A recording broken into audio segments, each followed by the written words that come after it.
Bonjour à tous et bienvenue sur Inflomotion, moi c'est Florent et aujourd'hui je vous parle du tout nouveau Peugeot E 2008, fraîchement restylé. Alors on le voit clairement, les principaux changements se font au niveau de la face avant avec l'adoption du nouveau logo, une belle calandre couleur carrosserie avec juste des petits inserts chromés et surtout 3 griffes en feu de jour qui apparaissent. Sur l'aile avant, on retrouve le nouveau monogramme pour le E de électrique.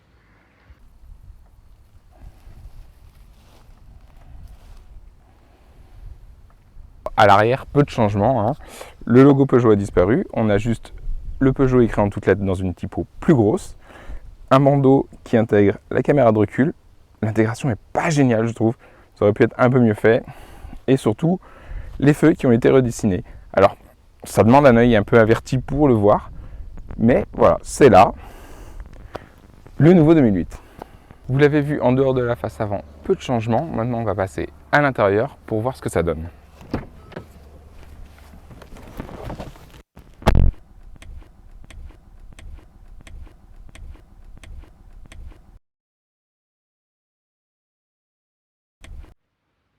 Sur la partie centrale, on retrouve des raccourcis avec le bouton de retour à la maison, le bouton pour accéder aux commandes du véhicule, les sièges chauffants et les commandes de climatisation. Le tout tactile, ça répond assez bien. L'interface Peugeot qui est mise à jour avec Apple CarPlay sans fil. C'est franchement plutôt une belle mise à jour. La planche de bord, elle, reste inchangée. C'est toujours la même. Très jolie. On retrouve le cockpit qu'on connaît. Toujours pas très bien placé par rapport au volant. Le volant avec la nouvelle typo GT. Ici, on retrouve le chargeur à induction avec des petits rangements. Le nouveau sélecteur de vitesse.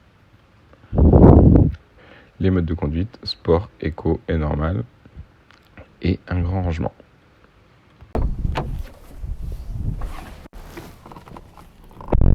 À l'arrière, le 2008 sait se montrer quand même plutôt accueillant. On n'est pas les genoux dans le dossier, ça va, c'est correct. On a une bonne hauteur sous plafond, on est plutôt bien installé, les sièges sont confortables. Alors à 5, ce serait un peu juste, en plus on a quand même le passage de transmission. Mais sinon, franchement, on est plutôt pas mal. À l'arrière, on retrouve une prise USB et une prise USB. En ce qui concerne le volume de chargement, donc on a toujours un coffre qui est quand même pas mal. On a le double plancher avec le maintien qui cache encore en dessous une petite trappe pour arranger un câble. Franchement, c'est plutôt pas mal. Bon, il ne reste plus qu'à aller faire un tour.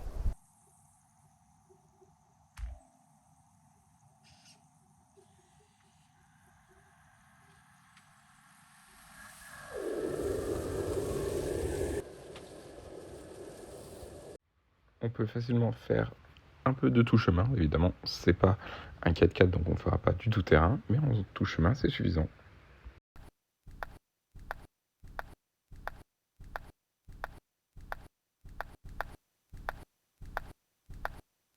Ouais, on va aller voir un peu ce que ça donne sur les petites routes.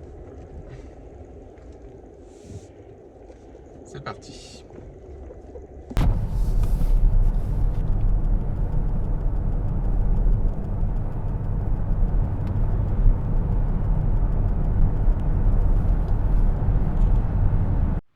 Bon alors en mode normal, clairement, c'est pas hyper dynamique.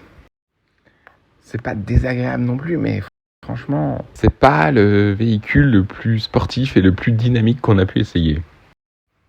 Bon, c'est assez sympa, mais le châssis est un peu mieux réglé que sur le Moka. C'est encore pas ça. En mode sport, c'est déjà un peu plus sympa. C'est nettement plus dynamique. Alors, malheureusement, le châssis reste toujours un peu hasardeux. Mais franchement, dans l'ensemble, c'est quand même beaucoup plus plaisant. En termes d'autonomie, le E2008 est donné pour environ 400 km en WLTP. C'est plutôt pas mal, c'est correct. Ça permet quand même de voyager un peu assez facilement. C'est plutôt pas mal au quotidien. Pour voyager, ça restera un peu juste. On peut se faire des petits week-ends par-ci par-là, mais c'est vrai que aller voyager un peu loin,